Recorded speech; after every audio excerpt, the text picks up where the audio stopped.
I really need to buy a new Halloween mask.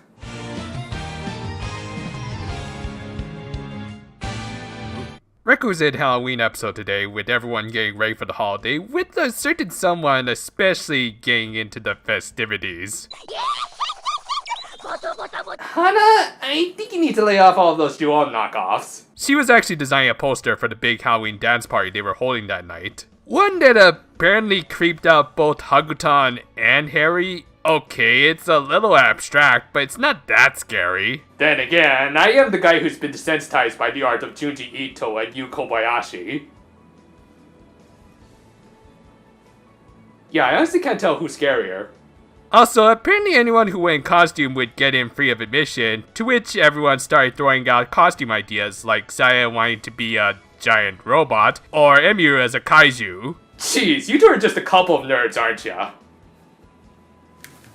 Note to self, stop bringing toys to work. However, a couple members of this team had no idea what Halloween was. They tried to explain it to them by first visiting the department store, and then of course consulting Google Sensei, the true deus ex machina of the show. Specifically, Saya looked up Halloween's Celtic/pagan origins as the first day of Samhain, in which it was believed that the spirits of the dead would return to the world of the living to visit their friends and family for one night. Nice touch bringing up that little piece of trivia, especially since the idea of people returning from the great beyond had the distinct effect on a certain hamster from the future. Speaking of which, Rue was finally able to find info on Halloween that had been archived away under obsolete data. Apparently, the holiday had not been celebrated in their era for a significant amount of time. This was reinforced by the fact that Harry knew nothing about it either. And it does kinda make sense, as there are a lot of holidays that have fallen out of favor for one reason or another. Personally, I blame Haruhi for making the holiday look bad. Trick or treat? Search and destroy. With that, the rest of the team tried to get the residents of the no Halloween future into the spirit of things by throwing their own private party. These included designing costumes and decorating the Beauty Harry, which resulted in Rue and Saya getting into a sewing competition. Oh yeah, kinda forgot the tech junkie and the robot had a bit of a rivalry, didn't they? Elsewhere, the former Cryos employees had set up a churro stand at the festival. Daigon had been put in charge of decorating their eel-shaped product, well, not a steak choice, but was having difficulty when his chocolate pens weren't cooperating with him. Dude, I can so relate. At the height of his frustrations, Risto had stopped by to extend an offer to rejoin the company. Makes sense, since he wasn't even officially laid off, he was just taken off by Dr. Trom, who's not even in the company anymore himself. And just like with Henri, Risto left his business card. I especially loved how he turned Daigon's signature catchphrase around on him. The festivities at the Beauty Harry were just about set up, so Hana went to look for Harry, and noticed him warmly embracing Hagutan. Well, no time to think about that, as it was time for the Precure to show off their costumes. These included Hana, clearly being influenced by her Mahotsukai senpai after the crossover, Saya sailing on Devil Lady instead of Majingar, Homari as a cowgirl, and Emiru and Ruru as pirates. Just pray she doesn't start sounding like a robotic parrot.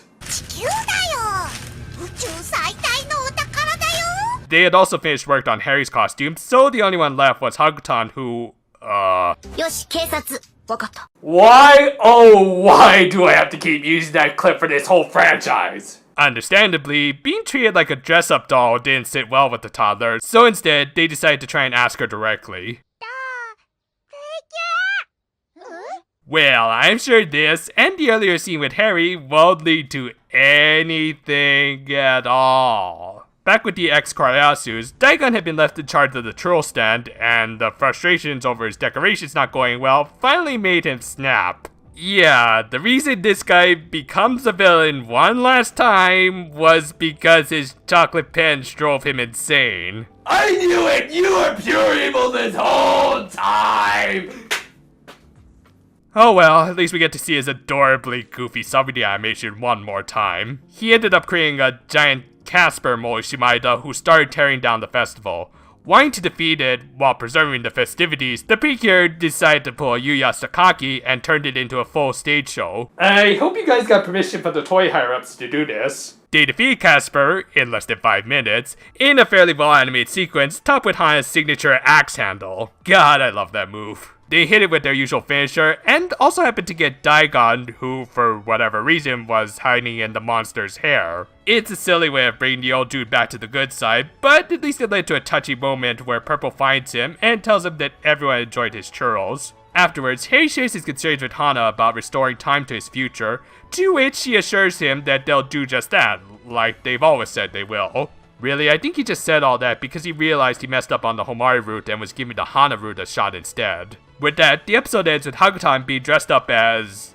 I want to say Yell, though that also kind of looks like Blossom. I'm guessing it was Ruru's idea. Seriously, we didn't get a Pseudo Now Fate scene last week, so we better get one in the movie. Even Harry seemed to agree with me as he briefly saw an image of Fatal-chan, or someone else who he might have seen earlier this season. After the events of a massive two-part crossover, this episode does feel like a nice cooldown with some touching and cute moments. Personally, since there is a severe lack of Halloween episodes in anime, I'm glad at least Precure provides one every year now. The fact that this show brought up the origins of the holiday that we seldom hear about even in Western media was a treat. Heck, they even managed to tie it back to the Harry subplot, which, yeah, the twist is pretty damn obvious at this point, but I won't say anything just yet. Just gonna point out that it's clear he also wants to bring someone back from the event horizon. Daigon becoming a villain again was very relatable to me, but I can understand if others are a little bit off-put by him being jobbed out again. Though, I remind you, this guy became a villain because his decorations didn't go well, and this is a filler holiday episode, so really, this shouldn't be taken that seriously. Plus, it does at least give a little more closure to one of the lesser-used Kuryasu execs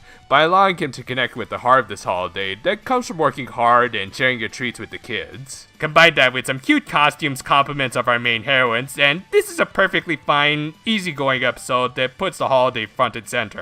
That alone, I can't object to. If you haven't seen it yet, I recently posted the final part of my Smile Precure review. It is yet another monster-long finale to a series-long review, but I think it turned out great. Also, before anyone asks, yes, I have seen the new title and logo for the next Precure series. I honestly don't know why people have been hounding me about it so much, since we really don't know anything about them, unless they are going to do an early bird cameo in the new movie coming out today. Speaking of which, apparently Precure is now in the Guinness Book of World Records for most magical girls in an anime film. Yes, this is for real. They'll put anything in that book these days. Anyway, farewell for now, my friends, and here's wishing all of you a happy Halloween. I'm just wearing this because it's part of the costume, not because I'm trying to celebrate this holiday so soon. Even though these probably will start going for sale as soon as November 1st hits.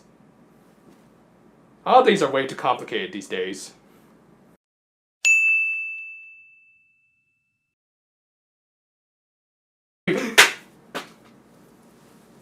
Poop.